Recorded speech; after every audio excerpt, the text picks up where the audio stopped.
नाशिकच्या Canada corner भागात आशीर्वाद देणारा एक तथाकथित तांत्रिक आज स्वतःच कायद्याच्या कचाट्यात सापडलाय। महिलांच्या शोषणाचा आरोप त्याच्यावर आहे, मात्र याच भोंदूगिरीच्या माध्यमातून त्यानं कोट्यावधींची संपत्ती कमावली आहे। पाहूयात त्यावरचा रिपोर्ट।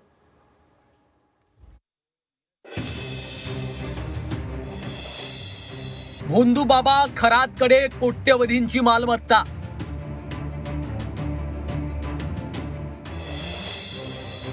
भोंदू बाबा अशोक खरात, लँड माफिया।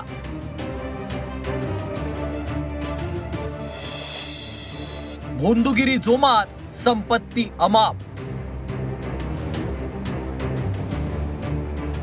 महिलांचं लैंगिक शोषण केल्याच्या आरोपात भोंदू बाबा अशोक खरात हा गजाआड आहे। एकीकडे महिलांचं शोषण आणि दुसरीकडे भोंदूगिरीच्या माध्यमातून त्यानं अमाप संपत्ती कमावली आहे। नाशिकच्या पाथर्डी आणि गवळाणी शिवारात पसरलेली ही अफाट जमीन पहा। कॅनडा कॉर्नर सारख्या मोक्याच्या ठिकाणी असलेलं आलिशान ऑफिस आणि सिन्नर शिर्डी रोडवरचं कोट्यवधींचं हार्डवेअर दुकानही पहा। ही लोकांना गंडवून जमवलेली अमाप संपत्ती आहे भोंदू बाबा अशोक खरातची।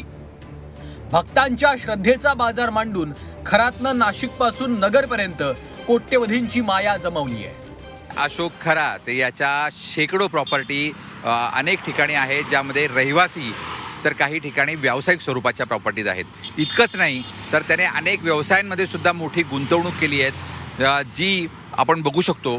सिन्नर रस्त्यावर शिवसंकल्प हार्डवेअर ट्रेडर्स हे दुकान आहे। मोठं जवळजवळ 1 ते 1.5 एकरमध्ये असलेल्या या दुकानामध्ये मोठ्या प्रमाणात गुंतवणूक जी आहे ती या ठिकाणी खरातने केलेली आहे। त्यांच्या पत्नीच्या नावावर हे दुकान असल्याचं कळतं आहे।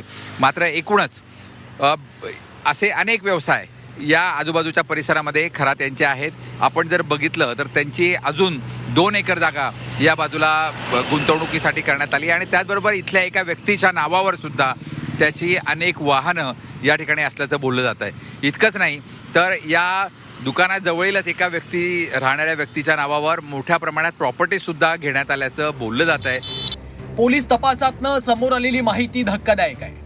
खरातनं केवळ स्वतःच्याच नावे नाही तर पत्नी आणि मुलगीच्या नावावरही कोट्यवधींची जमीन खरेदी केली आहे। खरातचा ऑफिस बॉय तसंच सिन्नरमधील एका व्यक्तीच्या नावावर खरातची कोट्यवधींची संपत्ती असल्याची माहिती आहे।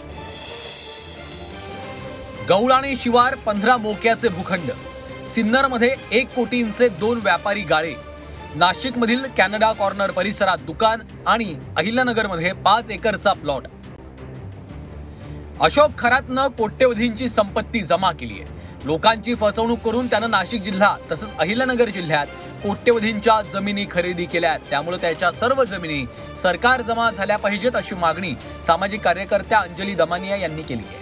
तर मला असं वाटतं की यांची सगळी प्रॉपर्टी मी आता माध्यमांना त्यांचं पॅन कार्ड सुद्धा देणार आहे की त्याची माहिती, आणि ते मी सदानंद दातेंना पण देणार आहे। इन्कम टॅक्स अथॉरिटीजकडनं असली नसलेली सगळी त्यांची प्रॉपर्टी ही जप्त होऊन सरकार जमा झाली पाहिजे, अशीच माझी मागणी आहे। एकीकडे महिलांचं शोषण आणि दुसरीकडे ही अफाट मालमत्ता। त्यामुळं अशोक खरात हा फक्त तांत्रिक नसून तो लँड माफियाही असल्याचं आता समोर आलंय। त्यामुळे या प्रकरणात खरातवर कोणती कारवाई होणार याकडे आता लक्ष लागलेलं आहे। योगेश खरे, झी 24 तास, नाशिक।